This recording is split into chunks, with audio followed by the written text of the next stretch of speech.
Hello, beautiful people. My name is Princess. This is Yoruba American comedy. It's all about counseling, adverts, Yoruba culture, American culture, and broadcasting. Today, what I have for you is American presidential election between our vice president Kamala Harris and the former president Donald Trump. Since morning, everyone have been coming out to vote. The election starts like 3 weeks ago for early voting, but today is the election day. For whoever doesn't vote before, then you can come to the center. You can go to any center around your community and vote over there. I went out today to vote around 8 a.m. Yeah, I was one of the poll workers. What I mean by poll workers is the people that will be supervise the machine, how to give out the paper, the ballot paper for them to vote. Yes, I was chosen to be one of them. But unfortunately, when I got there, that was like last week, Friday. It wasn't my area, but I have the right to go and see the other side as a supervisor. So when I got there, they said, oh, this place is not where I can do that. It has to be my area, my community, where my people are living, like another street or another local government. Let me say local government so that I can be clean to my people in Africa. So I left there and I came back home. Yes, Saturday I was there. The door was not open. So today I got up, I went. So when I got there, they said, oh, you need to fill up some paperwork before you can join them. And that paperwork is not here. It's in Borough Hall and the mayor office in Manhattan. So there's no way for me to rush down there. And even though when I did that, another department is still going to approve it. They're going to ask about me and myself, my information, then before it could be approved. No matter what, if they send me from White House, they're still going to go through their own processing before I could be allowed to do short things. It's normal for everyone. So, and they said, this is the number. Go and call the number. Next time, you can join them to do it. But for today, you cannot do it because the paperwork hasn't been done. Which I know. Yes. Cooking express work. What I thought before was when I got there, I would just fill a paper, sign my name, and the name will go where, where it's supposed to go to be. No. This one has to be done as it's supposed to be. I said, okay, no problem.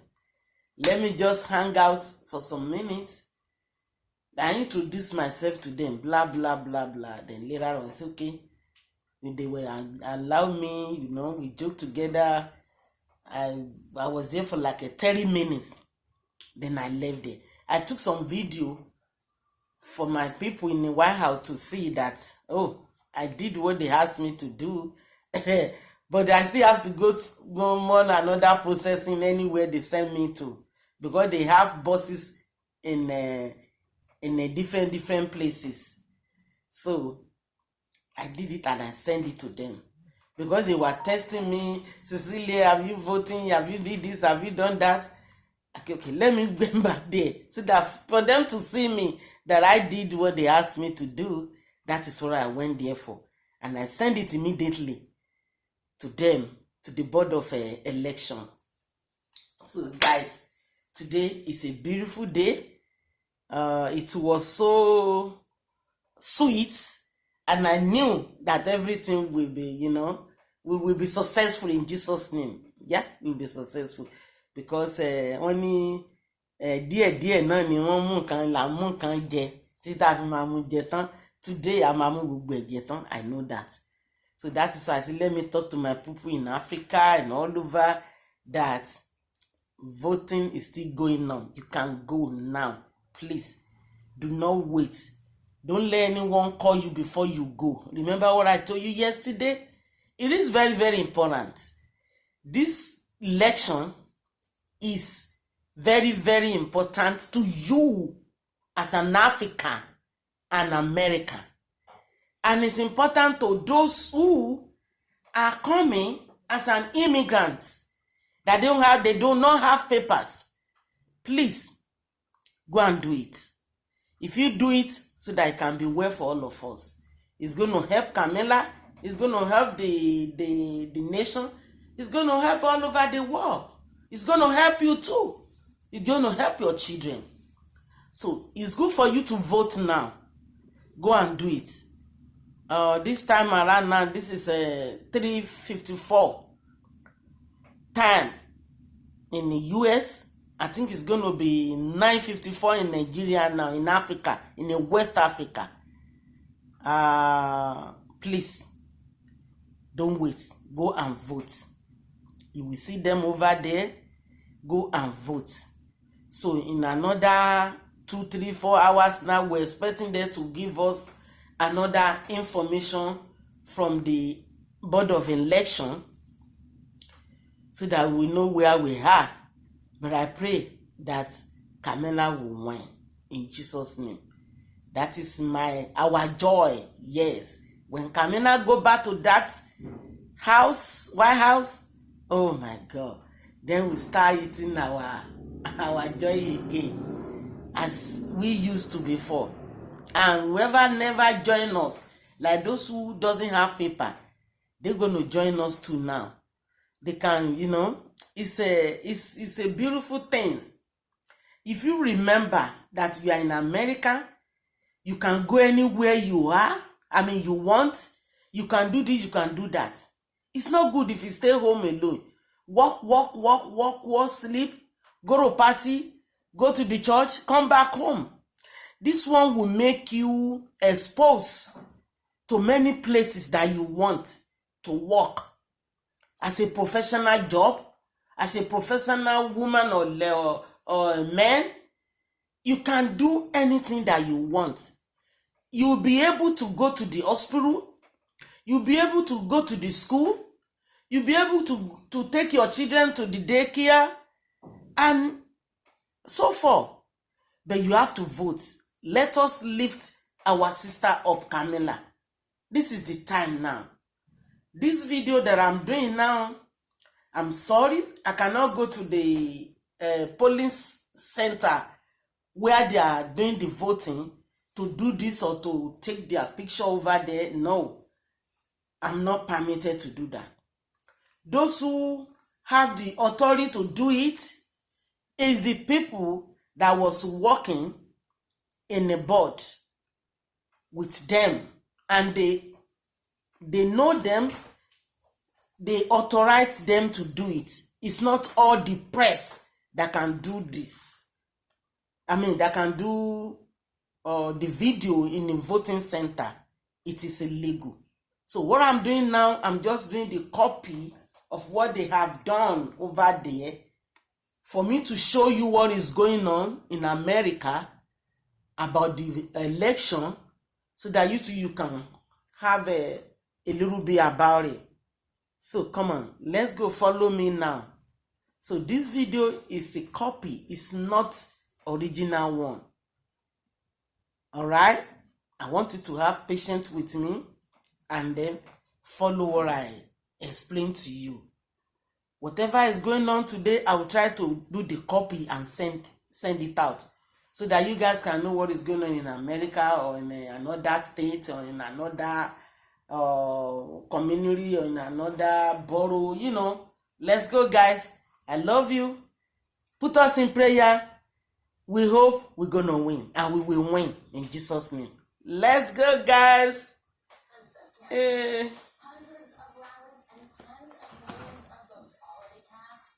It all comes down to today in a race that saw a presidential debate prompt a change at the top of the Democratic ticket and two apparent nation attempts against a former president.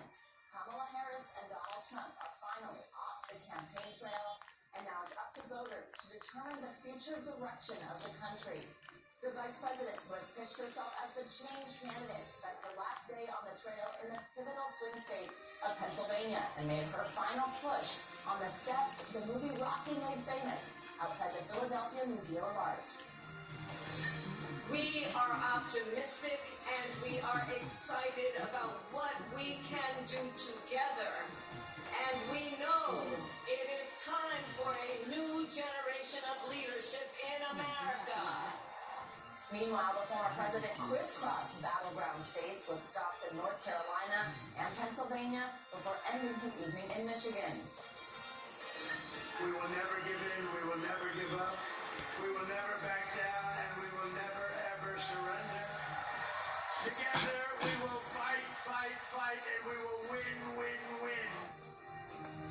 Good morning, I'm Savannah Sellers. Happy Election Day. Joe Fryer will join us from the battleground state of Wisconsin. The day is officially underway. Polls in the East are now open this morning. That includes the battleground states of Georgia, Michigan, North Carolina, and Pennsylvania. But at midnight Eastern Time, the very first in-person votes of Election Day were cast. This is a tradition in the tiny New Hampshire hamlet of Dixville Notch. And in a race that is neck and neck, of course, the 6 votes cast were split evenly between Kamala Harris and Donald Trump. We are just getting started on a busy and consequential day. We will be live with you through the whole morning. Each hour, we'll be checking in with both campaigns and taking you to every battleground state. We have correspondents fanned out across the country. And we have our friend Jonathan Allen standing by for analysis on anything and everything. We're going to begin our coverage on the campaign trail. In just a minute, we'll talk to NBC News correspondent Von Hilgert, who has been covering the Trump campaign. But we will start this hour with the latest from the Harris campaign. We have NBC News White House correspondent Mike Memoli joining us from Washington.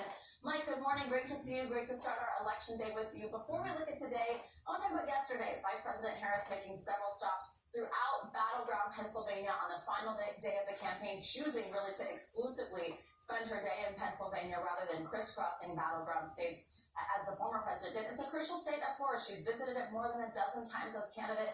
Walk us through her day and her strategy to stay in Pennsylvania yesterday. Well, good morning, Savannah. Happy Election Day. Voters are voting, and the candidates have still some campaign stops to come. But yesterday for Vice President Harris, it really was a sprint to the finish in that key battleground state of Pennsylvania. 19 electoral votes is the biggest prize of the 7 major battlegrounds. And Vice President had 5 different stops. She was kicked off a canvas reach out in Scranton, Pennsylvania to start the day. She was knocking on doors in Reading, Pennsylvania. Then she held 2 major rallies, one on the west side of the state in Pittsburgh, and then she closed things out with a huge rally in Philadelphia, just there on the Rocky Steps, where she closed her campaign with an all-positive message, not mentioning her rival Donald Trump, talking about the future. Take a listen. We are ready for a president who knows that the true measure of a leader is not based on who you beat down, but based on who you lift up. America, we started this campaign 107 days ago. And from the beginning, ours has not been a fight against something. It has been a fight for something. That's right. I was at that rally, just got back to here to Washington a few hours ago. Huge crowds, and there was not just the vice president, but a number of entertainers. We had Ricky Martin, Lady Gaga, will.i.am performing his new single, Yes She Can, and yes, Oprah Winfrey making her passionate case for the vice president as well. Well, Mike, I'm going to have to ask you before I let you go what your favorite act was, but we'll get to that in a minute. We know Vice President Harris voted for by mail, though, to California. Her running mate, Minnesota Governor Tim Walz, took part in early voting. Harris is holding an election night event at her alma mater, Howard University. Tell us what we're going to expect from the vice president today and what we'll see there on that campus. Well, there's still some campaigning to do. We're going to see Doug Emhoff, the second gentleman, who hopes to be the first gentlemen of the United States head to Michigan this morning. Tim Walz, the running mate who hopes to be the vice president, will be campaigning in Pennsylvania again.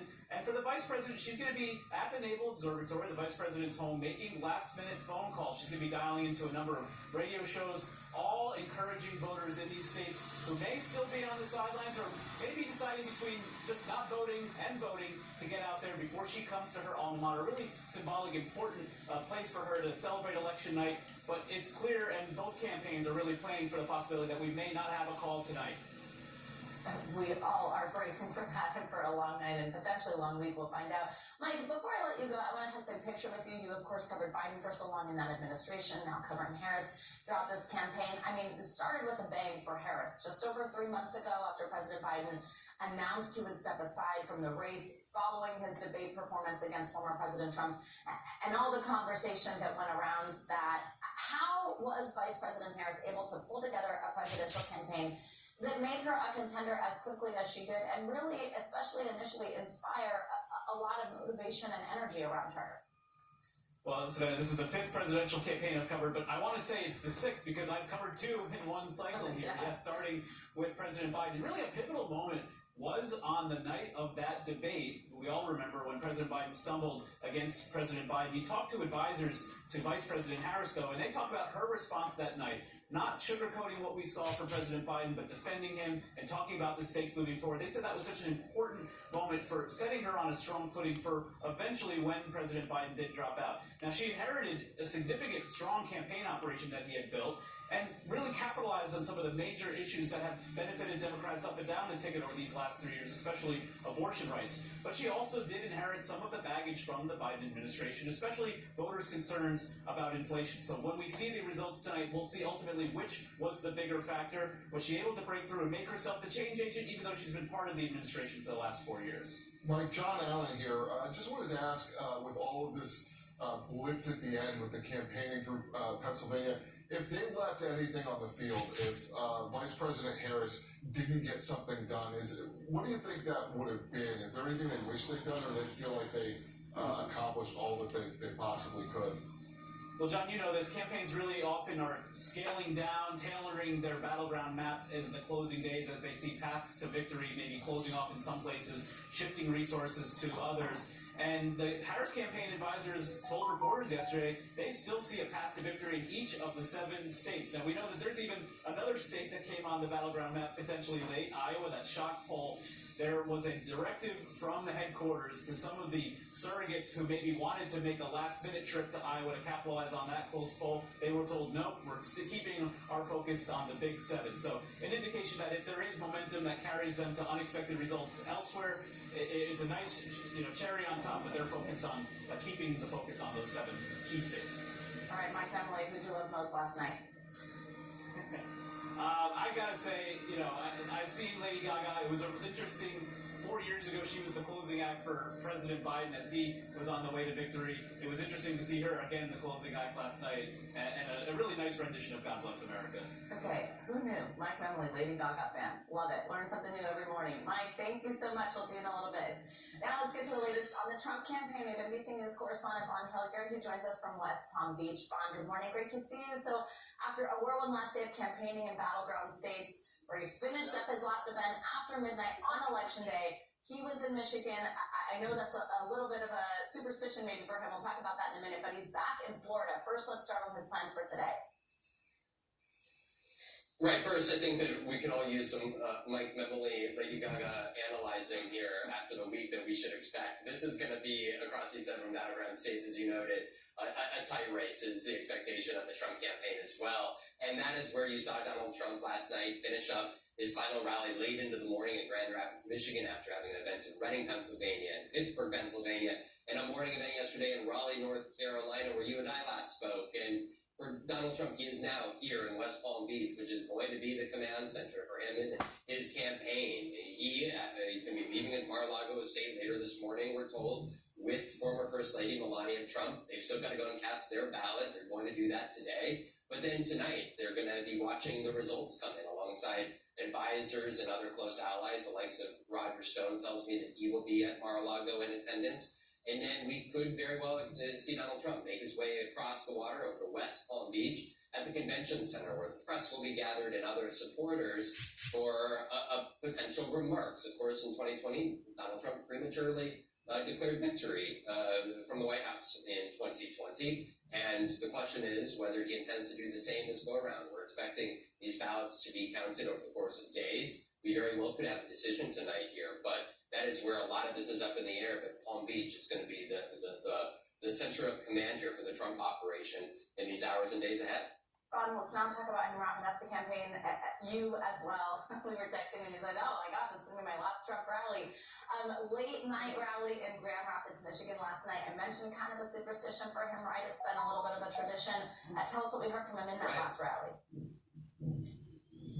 Right. In 2016, he finished up in the late morning in Grand Rapids, Michigan. In 2020, he did the same. Of course, he won one of those two elections. But last night, he was there beginning his remarks at about 12:30 in the morning, arriving late. He went and spoke for about 2 hours. He went on the attack against, of course, Vice President Harris, but also calling Nancy Pelosi a crazy, sick person. He also went on the attack against his former generals, John Kelly, James Mattis, John Kelly, and Mark Milley. And so for Donald Trump, I think last night was very representative of this freewheeling, unvarnished, attacking Donald Trump that we've become accustomed to over the years, one that was not very disciplined. There was a lot of people within Donald Trump's campaign and allies that were hoping for a much more focused, even supporters focused Donald Trump this last week. But that's never really been Donald Trump's style, and it wasn't here in the closing 24 hours. Vaughn Hilliard, we will be talking with you throughout the morning on this consequential day. Thanks so much for being with us. Now it's time to head to some of our battleground states, the places this election could be won, could be lost. We've got a team of correspondents standing by across the country.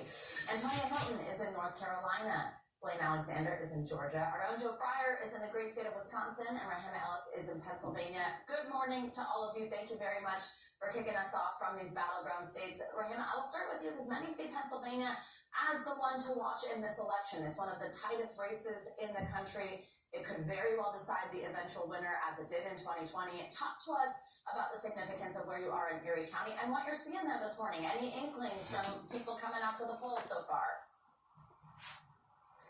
Absolutely, Savannah. Behind me now, it's just a short line. It was a much longer line just before we got started. People started lining up before the doors even opened.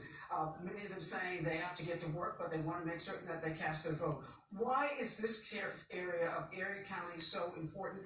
It's just 2% of the total population of Pennsylvania, but it has a big footprint in terms of presidential politics. Erie County has historically voted for the eventual winner in the last 4 presidential elections, and it's been known to flip its votes. It voted for Barack Obama, a Democrat, twice. Then it flipped in 2016, voting for Donald Trump. He won here in the county by just 1%. And then in 2020, it voted for Joe Biden. He won by just 1%. Here in Erie County right now, there's been a lot of talk about mail-in ballots and people being concerned that they didn't get their ballot right or they got the wrong ballot. The county's doing all that it can to try and straighten that out. One of the things it said is that offers people that they can come to this location in one of 149 polling places here in Erie County and cast what they call a provisional ballot. And we should tell you that the clerk of the Erie County Election Board said that those provisional ballots won't be counted until Friday because they've got to get through everything else before then. That, again, is one of the reasons why this will be a place that people will be keeping their eye on. As you've been pointing out, this is a razor-thin margins in terms of who they expect is going to win this. So every single one of the votes, as always, counts, but it seems like it may be more important than ever this time. Savannah? Well, we will certainly be watching, potentially waiting quite a while for. Rahima, thank you so much. We'll talk to you in a bit. Let's move back north to our own Joe Fryer. Joe's in Wisconsin. Joe, good morning. Happy election day. Good to see you. So you are in Republican-leaning Waukesha County, but I know you picked this really purposely. That's why you're starting your day there. Tell us why this county could prove pivotal in deciding which candidates Wisconsin falls into. Hey there, Savannah. Good morning. You know, we mentioned the words Wisconsin probably hundreds of times in the last few weeks, so I figured why not come here to cover the election. The polls here are going to open in about 46 minutes, so that's why it's quiet in here right now. But when those voters come in here, they'll come here to check in. Reminder, Wisconsin is a voter ID. Remember I told you the polling open 6 a.m. So that is at 6:15 when you got Once you there. got that ballot, you head over here to these familiar booths, and this is where you'll cast your ballot. We are here in Waukesha County. It is one of what's known as the WOW counties. Now, WOW does not stand for awesome or excellent, even though this is a really cool part of the state. WOW stands for Waukesha, Ozaukee, and Washington counties. Those are the suburbs of Milwaukee. They have long been Republican strongholds. But Guys, let's move to another polling location. This is a Georgia. That place in New York. We left New York, now we are going to Georgia.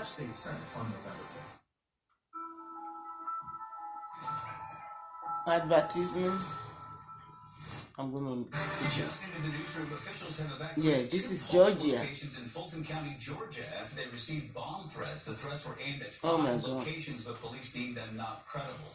Oh, 2 really? locations that were closed were only closed for about a half an hour, and now the county is seeking a court order to extend the hours at those polling locations past the deadline today.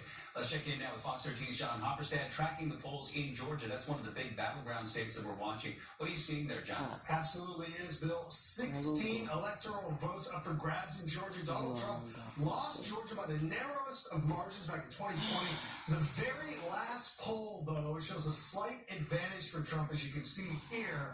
It's still within the margin of error, however. Fulton County, which includes Atlanta, will likely decide the state, and that's where we're seeing some of those bomb threats to polling places this morning. But it's also where we find Mark Teitner speaking to voters in that area this morning. Voting underway here in the swing state of Georgia. We have 16 crucial electoral votes. This is kind of our first year at being a full-blown battleground state. You might recall that in 2020, kind of a surprise when the state went for Joe Biden. Well, now we have seen an influx of campaign visits from both sides, as well as an awful lot of campaign advertising on the airwaves. They also tried to encourage both campaigns for folks to come out and cast their ballots as quickly as possible and take advantage of the early voting period. And it went like gangbusters. 4 million votes casted early as a result of that effort. More than 50% of the state's registered voters have already cast their ballots before Election Day. So we decided to ask some of the voters who came out today if they've been excited by the fact that we are finally a battleground state. I wanted it to be over with because I work in Fayetteville, so the traffic has been horrible for the past couple of weeks because of Trump and Kamala coming. It's just been really bad. I didn't mind the extra attention as long as they get it right. Also talked to those folks about why they decided to wait. Some of them said they had trouble getting absentee ballots. Others said that this was just a tradition and they made them feel more like they were part of the election process. Whatever way you look at it, voting will continue here in Georgia until 7 o'clock. We're told that the results should be in by the end of the day. So hopefully we'll know at least where our votes, 16 electoral votes, will be headed. Reporting from Atlanta, I'm Mark Teitner, Fox 13 News. Nobody delivers from New York like Congresswoman Nicole Malliotakis. Hospitals, highways, and the seawall. Nicole delivered the largest infrastructure investment ever, and millions to the NYPD for vehicles, gear, and canine units. Nicole overturned the city's non-citizen voting law, stopped migrant shelters, and led the fight against congestion pricing. That's why Nicole's been endorsed by law enforcement. Nicole Malliotakis, delivering for us. This is Cricut Joy Extra, our fits-in-any-space smart cutting machine that helps you make popular projects in popular sizes. It precision cuts our most loved materials and works with printable materials for stickers that make you smile. It writes, draws, and photos too. We've got your back with free online learning and a community to inspire and support you. So make all the things, plus extra, with Cricut Joy Extra.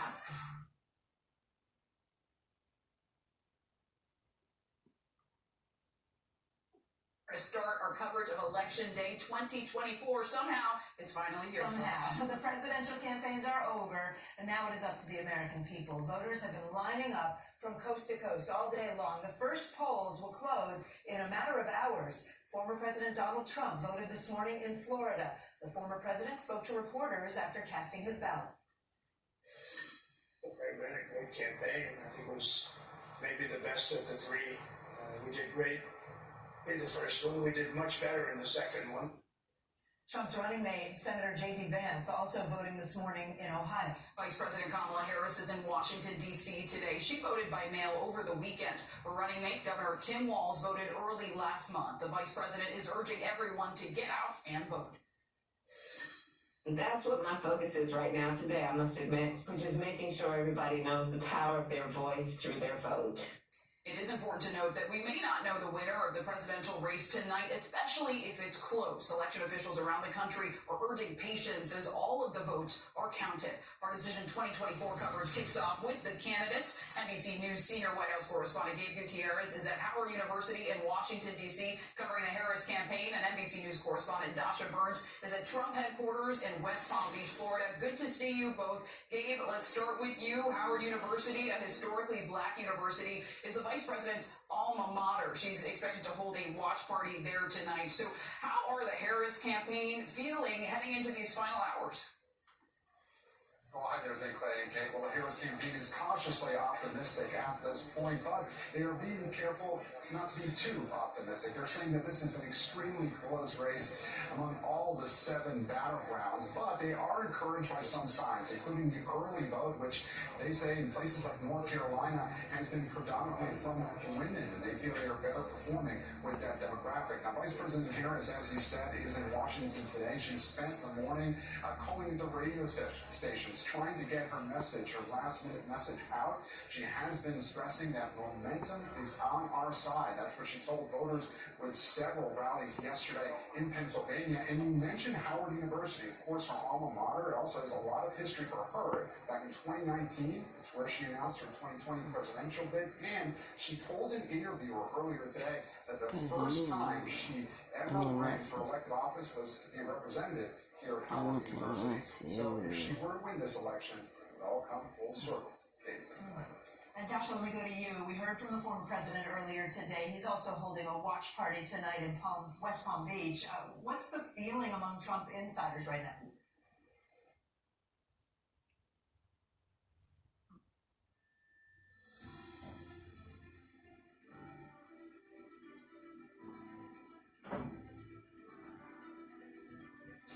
I attended Ranger School in July of last year. The step-by-step process was I commissioned as an infantry officer as part of the pipeline. Each unit within the Army and the New York Army National Guard has slots for infantry officers to go to Ranger School. So after I completed BOLIC, which is Infantry Basic Leader course, I requested in my unit to go to Ranger School. At that time, they sent me to a pre-Ranger course, which is called RTAC. That's down at WTC. It's a National Guard-driven school. At that school, they kind of teach you and prepare you to endure the rigors of Ranger School.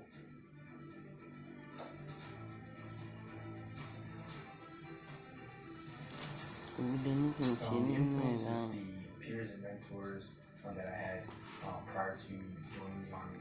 I know a lot of individuals that went to Ranger School and completed it, and they said it was probably one of the toughest times that they had in their careers and in their lives. So I knew at some point throughout my career I wanted to attend it, give it a shot, and I was fortunate to pass.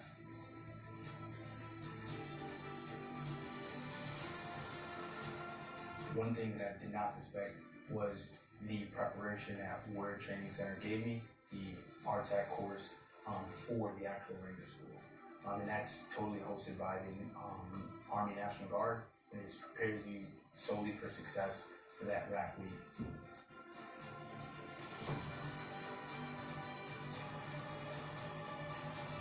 The basic bare minimum for Ranger School is being able to pass the RPFT.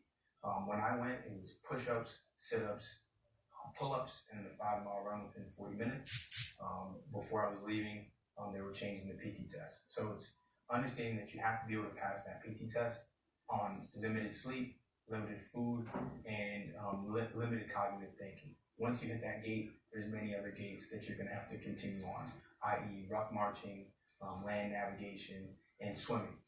Swimming was a very pivotal point for me because I'm not a very good swimmer, but I self-reflected, got better at swimming, and gave it my best shot.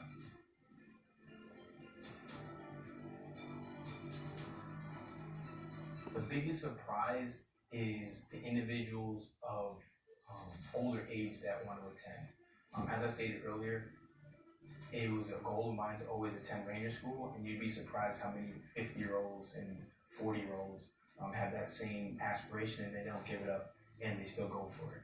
Other than that, you're going to be surprised that it's just not an infantry ran only course. You're going to find a bunch of different MOSs, and I think that's what makes the Army great. We're just a culmination of individuals that want to strive for the best.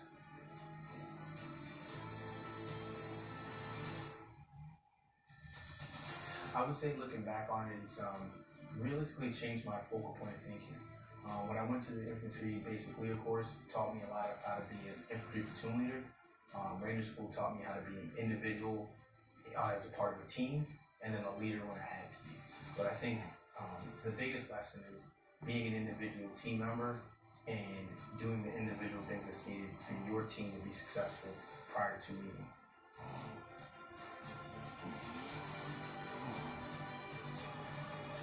I would say the best process is if you enlist into the Army, they're going to give you the opportunity. So the selection process is realistically being able to pass whatever the Ranger physical test is at that time, and that's going to set you apart from your peers. It is a marathon, so there's going to be a lot of individuals that want to go home at the end of basic ART, but once you commit to staying longer, you're going to understand and know that you will be successful at the end if you put in the time and the effort. So guys, let's move to another state. Well, look, they're projecting confidence internally, similar to what Gabe said, is cautious optimism. The former president at his rallies yesterday said he believes he has a 95% chance of winning. Of course, we've all been seeing the polls. It's very, very tight. 95% is overshooting it by quite a lot. But one of the things that his allies are pointing to is that he has always done better than the polls set expectations for. And the fact that it is so close right now, they feel like is a really good sign for them.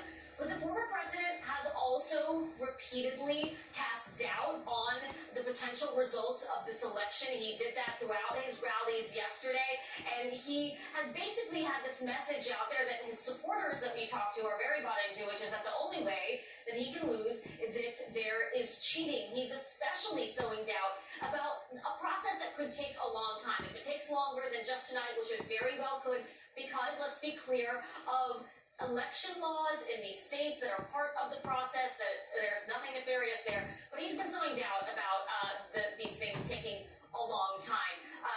This morning, though, he was asked by our great Ed Jake Trailer if he would concede if he lost. And he did say that he would if it was fair, and said he feels like so far it has been fair. So this mix of confidence, but also sticking to that pattern of sowing some doubt without evidence, of course, that there has been any cheating, which there has not been any evidence of, guys. Yeah, and we'll be heading to some polling sites later this hour. Appreciate all of that analysis, Tasha Burns, Gabe Gutierrez. Thank you. One of the most watched counties in America tonight will be Maricopa County, Arizona. That's a major swing county in a swing state. Just take a look at these long lines in Scottsdale, which is in that county. It's a similar scene we've been witnessing all day long across the U.S. NBC News correspondent Liz Kreutz is in Scottsdale for us. And Liz, voters are not only weighing in. Now let's move to the Arizona. Remind us what else. Let's go to Arizona. Excuse me, where is your hot sauce bar? We don't have one. Okay. Firehouse Subs has one. Again, welcome, and we made it to Election Day 2024. That's right. Voters have been lined up across the country to cast their ballots in this historic and consequential election. The first polls will close in exactly 5 hours. Former President Donald Trump voted this morning in Florida. He held his final campaign rally overnight in Grand Rapids, Michigan. The former president spoke to reporters after casting his ballot. They're crazy. If I lose an election, if it's a fair election, I'd be the first one to acknowledge it. And I think so far, I think it's been